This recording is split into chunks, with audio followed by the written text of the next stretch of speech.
Now, when we are classifying epithelial tissue, we've got two ways we're going to do it. We're going to classify them by the shape of the cells, and we're going to classify it by the number of cell layers. So let's talk about the shapes first. Shapes, you can have squamous, cuboidal, or columnar. Squamous looks a lot like the word squished. That's how you remember it, squished. So these are going to be squished cells. They still have a nucleus, and then they're all up on each other. They're real tight, but they kind of look like pancakes.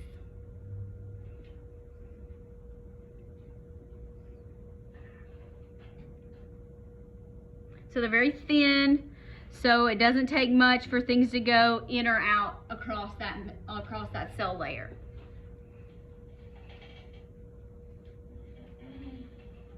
This is what's in the majority of the inner lining of the blood vessels, in the mouth, the epidermis, going to be squamous.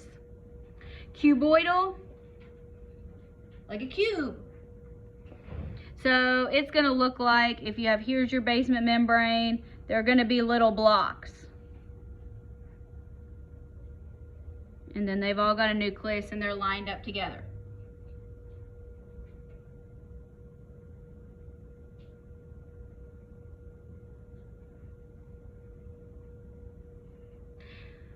You'll find these in a lot of the glands and the ducts. So it's a little bit harder to get stuff in and out, but it's still pretty thin. But when you're dealing with glands or ducts, a lot of times the cells are going to have to make what they're secreting, so they need a little bit more space and volume to do that. Now, columnar epithelium, these are very tall, so they're going to look like this. They're real tall. They look like rectangles. These look like squares, and these are squished. So they've got their nuclei there in the middle. There's the basement membrane. So they're tall. They may have round tops, like the City of Oz. So those are our three shapes. Next, we have three types of layers. You can have simple, which is one layer. So all of these that I have drawn here, these are all simple. Examples of simple. They're just one cell layer thick. Really good absorption, secretion, filtration, where you're trying to move things in and out of the tissue efficiently. You don't want to have to go through a whole bunch of layers, or you're not going to get absorption or secretion very easily. Now, you can have stratified, which means there's more than one layer. Generally, there's going to be lots of layers.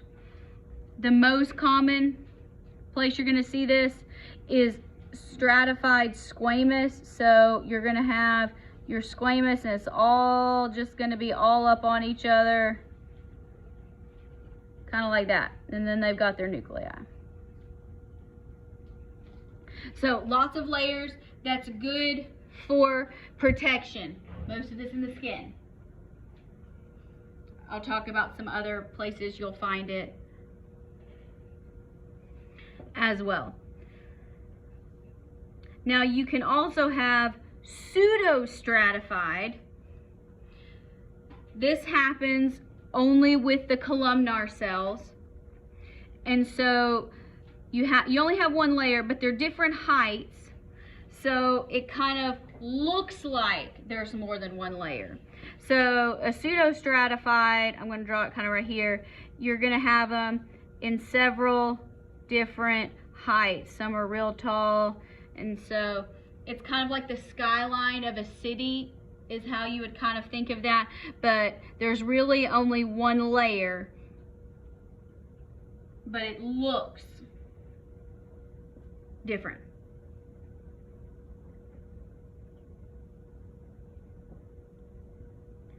And then you can also have transitional. This is a type of stratified. It's in the urinary system. So the number of cells, like it just kind of, they'll be kind of tall and kind of short, and they're all kind of just jumbled in there together. So it's sort of pseudostratified and sort of stratified. It's kind of weird looking. You don't see it. You're almost only going to see it in the urinary system, in the bladder. So other characteristics of epithelial tissue: it is avascular. It does not have its own blood supply. So it gets its oxygen and its nutrients from the underlying connective tissues. So it's got to have a good connection.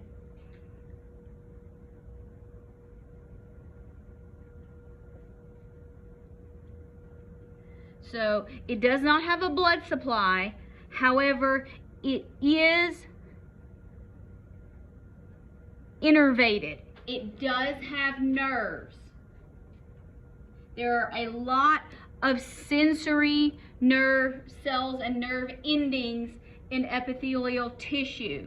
So they're going to send a lot of information to the brain at all times.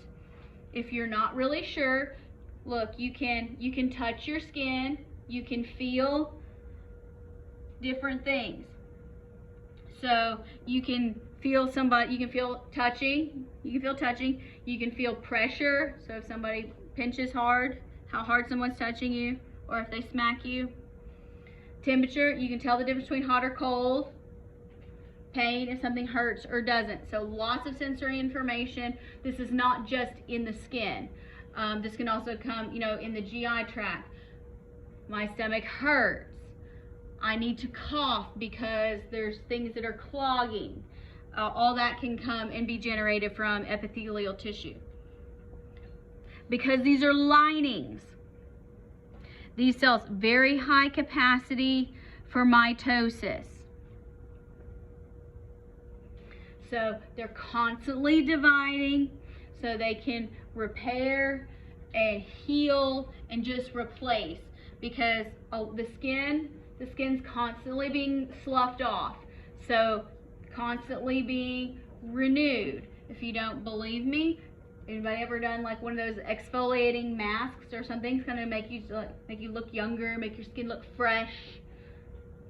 Same principle applies. It's constantly being sloughed off, so you want the newer cells dividing to come up and replace them. So let's talk about, if you want to look at, I'm not going to pull it out here, but it's table 5.2. This page number may be different since we're on the 3rd edition now, but there is a nice table in chapter 5 on where you'll find some of this. Simple squamous epithelium, so squish cells, one layer. In the air sacs of the lung.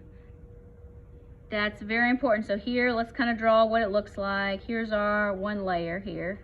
One layer, very, very thin.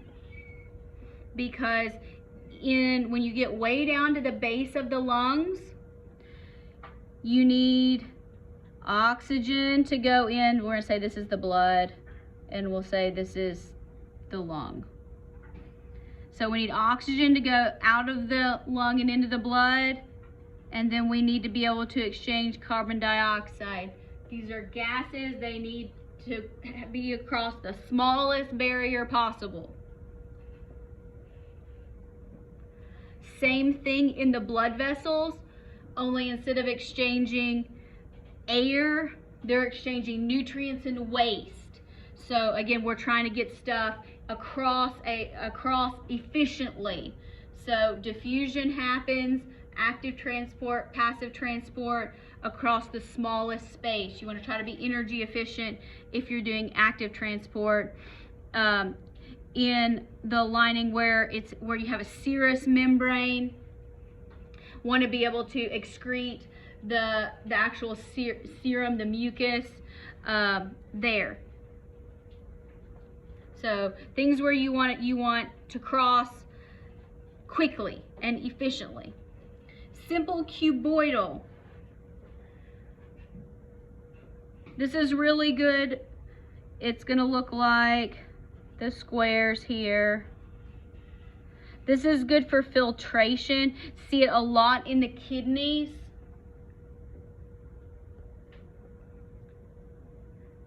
The surface of a female uterus, but mostly in the kidneys, because the kidneys are filtering blood, but they want to be a little bit more selective, so they're a little bit thicker as far as what they're going to be able to filter. So again, we're still trying to get things in and out, but we're more selective about it, so it will have to cross a little bit greater distance. That's done on purpose. A little bit more protective as well.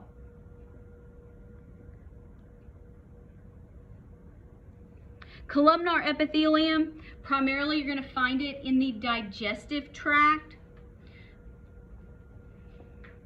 So what it's going to look like here, here's our cells, one layer, real tall buildings there. Now,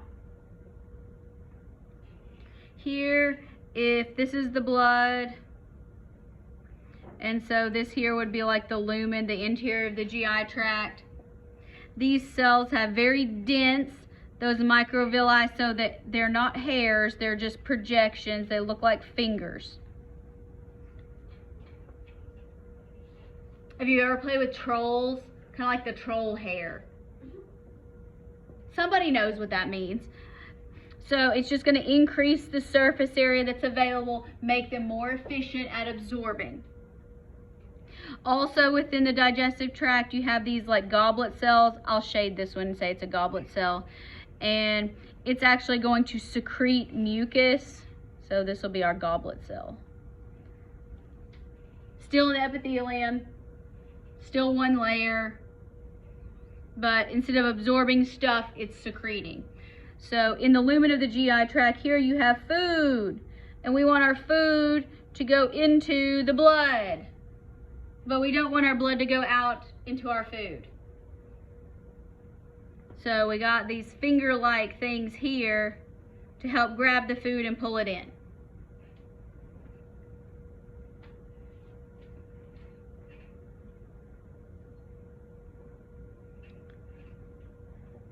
Now, in the female genital tract, the fallopian tube, you're also going to have simple columnar, but they're going to have the cilia, so little hairs on there, and their job is to grab the egg and sweep it on down the right direction to the uterus. Oh, you can't see it. Better. Sweep it. The penalty of the zoom.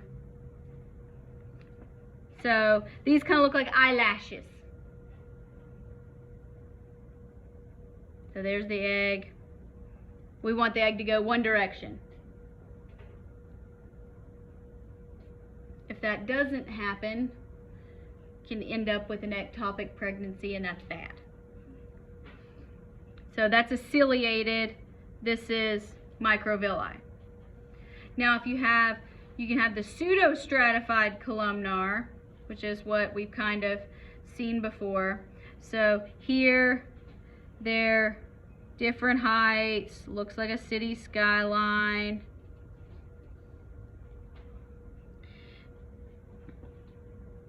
And some of our larger glands are going to look like that, so they can secrete different things at different points.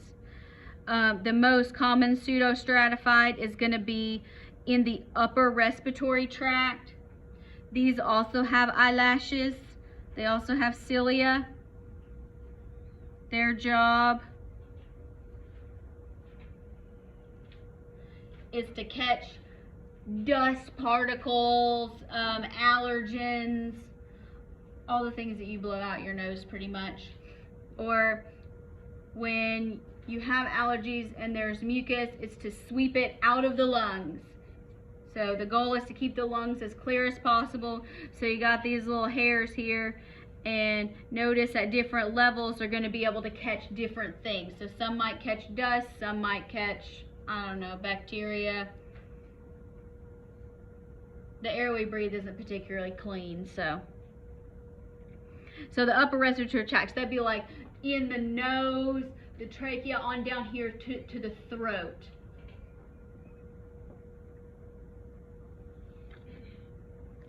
Those are simple. We're going to look at them soon, don't worry. Now, stratified epithelium. So here we're talking about more than one layer. Stratified squamous. So this is our squamous. They're all layered on each other. They're layered to provide protection in order to withstand friction. What is friction? Rubbing. Rubbing. It would be really bad if every time you put on a shirt you started bleeding, right? That would be bad. So you've got a thick layer of skin so that it can rub, it can hit stuff and still remain intact. Now, this stratified squamous is also going to extend a short distance into every body opening. The easiest example that I can give you are your lips. If you feel your lips, this is stratified squamous. Now, if you haven't washed your hands, don't use your finger. But you can feel with your tongue the outside of your lips. As you go into your mouth, it gets thinner and smoother. So you can kind of feel that transition occurring. So hopefully that's not too graphic, but it gives you an idea of what. Practice it in front of a mirror. You don't have to do it in here. Stratified cuboidal, you're not going to see this very often. The only real place that it's going to be on everybody would be in a sweat gland and a mammary gland in a female who is actually preparing for or actively lactating. So a non-pregnant female will not have these types of cells. Stratified columnar, very rare. You're only going to see it in a few large ducts. I wouldn't worry about it. Now, transitional, this was the kind of weird, it's the variety of the stratified. It's in the urinary system, in the bladder, and then also some in the ureters. That's what brings, that's what connects the kidneys to the bladder. And their job, what does the bladder hold? Urine. Yes, good. So what happens to the bladder? It expands and contracts, right? So this transitional has to withstand stretch. It has to be able to stretch without breaking down. So you're going to get a little bit of where it's going to look kind of stratified, but it's different layers because so different cells can stretch more than others. So